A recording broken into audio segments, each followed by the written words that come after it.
Sir ಏನ್ ಯೋಚನೆ ಮಾಡ್ತಾ ಇದ್ದೀರಾ? ಹೊಡೀರಿ ಸರ್.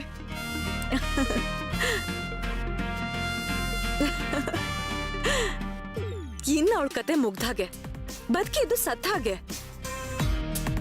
ಗಂಡ ಬಿಟ್ಮೇಲೆ ಅವಳು ಯಾರಿಗೋಸ್ಕರ ಬದುಕಿರ್ಬೇಕು? ಯಾಕೆ ಬದುಕಿರ್ಬೇಕು ಹೇಳಿ? ಅವಳ ಪ್ರಾಣ ಇರೋದು ಅರ್ಜುನ್ ಹತ್ರ, ಅರ್ಜುನ್ ಪ್ರಾಣ ಇರೋದು ಸೇವಂತಿ ಹತ್ರ.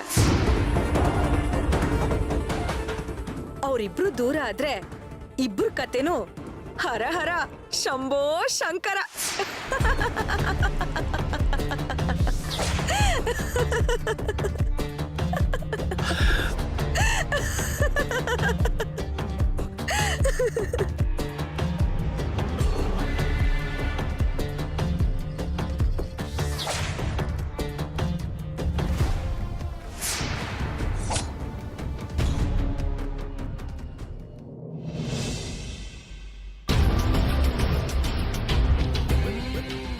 ಅಮ್ಮ ಕೀ ತಗೋ.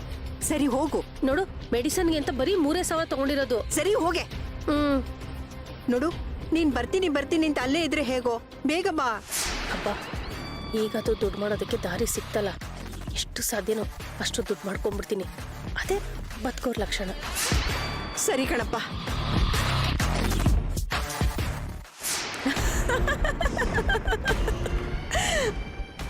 ಅಲ್ಲ ಸರ್, ಎಲ್ಲ ಕಳ್ಕೊಂಡು ಎಲ್ರನ್ನ ದೂರ ಮಾಡ್ಕೊಂಡು ಹುಚ್ಚಿ ತರ ಕೂದಲು ಕೆರ್ಕೊಂಡು ಅಮ್ಮ ತಾಯಿ ಅಂತ ಭಿಕ್ಷೆ ಎತ್ತುತ್ತಾ ಅವ್ರ ಹತ್ರ ಚೀತು ಅಂತ ಉಗಿಸ್ಕೊಂಡು ಅವ್ರ ಹತ್ರ ಕಲ್ಲಲ್ಲಿ ಹೊಡಿಸ್ಕೊಂಡು, ಅಯ್ಯೋ ದೇವ್ರೇ, ನನಗಳ ಪರಿಸ್ಥಿತಿನ ಇಮ್ಯಾಜಿನ್ ಮಾಡ್ಕೊಳಕ್ಕೂ ಆಗ್ತಾ ಇಲ್ಲ. ಅವಳನ್ನ ನೆನಪಿಸ್ಕೊಂಡ್ರೆ ನಕ್ಕು ನಕ್ಕು ಹೊಟ್ಟೆ ಹುಣ್ಣಾಗ್ತಾ ಇದೆ.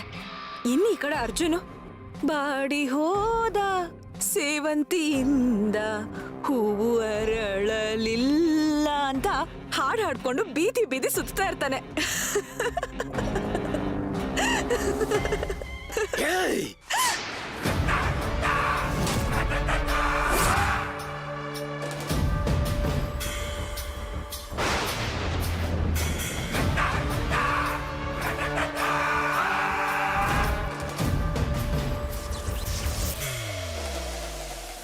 ಸರ್ ಏನಾಯ್ತು ನಿಮ್ಗೆ?